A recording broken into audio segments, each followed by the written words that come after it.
బలపరచువాడవు, స్థిరపరచువాడవు, పడిపోయిన చోటే నిలబెట్టువాడవు, ఘనపరచువాడవు, హెచ్చించువాడవు, నీ నామమునాకే మహిమ తెచ్చువాడవు. ఏమైనా చేయగలవు, కథ మొత్తం మార్చగలవు, నీ నామముకే మహిమంతా తెచ్చుకుందు. ఏమైనా చేయగలవు, కథ మొత్తం మార్చగలవు, నీ నామముకే మహిమంతా తెచ్చుకుందు. యేసయ్యా యేసయ్యా, నీకే నీకే స్తోత్రము. యేసయ్యా యేసయ్యా,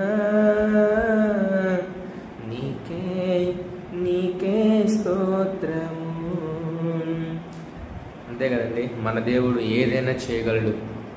పరిస్థితి ఏదైనా కూడా మన దేవుడు సమస్తము సాధ్యం చేయడానికి ఆయనకు శక్తి ఉంది. ఇశ్రాయేలీయులు ఎర్ర సముద్రం ముందున్నారు. ఇశ్రాయేలీయులు వెనుకాల ఫరో సైన్యము, ఇశ్రాయేలీయుల ముందు ఎర్ర సముద్రం ఉంది. ముందుకు వెళ్ళలేరు, వెనక్కి వెళ్ళలేరు. అలాంటి టైంలో ఊహించినటువంటి కార్యం, సముద్రాన్ని పాయలు చేసి ఆయన బిడ్డలను ముందుకు నడిపించుకున్నాడు. శద్రకు, మేషకు, అబేద్నెగోలను అగ్నిగుండములు వేసినప్పుడు అగ్ని వాసన కూడా వాళ్ళకి తగలకుండా 4వ వ్యక్తిగా దేవదూత వలె దేవుడే వాళ్ళతో పాటు అగ్నిగుండములు వెళ్ళి ఆయన బిడ్డల్ని రక్షించుకున్నాడు.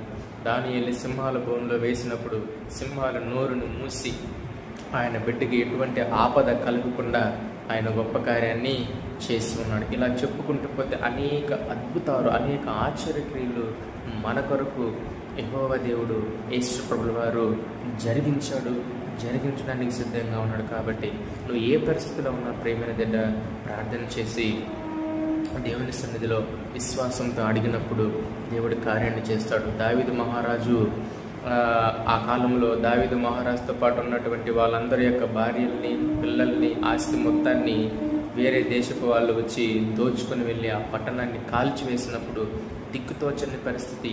అప్పటిదాకా పక్కనున్నటువంటి వారే దావీదు మీదకి రాళ్ళు రువి చంపడానికి ప్రయత్నం చేసినప్పుడు, దిక్కుతోచని స్థితిలో ఉన్నప్పుడు దావీదు మహారాజు సనుకోలేదు, కానీ ఏఫోదు తెమ్మని చెప్పి దేవుని సన్నిధిలోకి వెళ్ళి ప్రార్థన చేసి వెళ్ళి ఎవరైతే వాళ్ళ భార్యల్ని, పిల్లల్ని, ఆస్తి మొత్తాన్ని తీసుకుని వెళ్ళారో వాళ్ళకి ఎదురు వెళ్ళి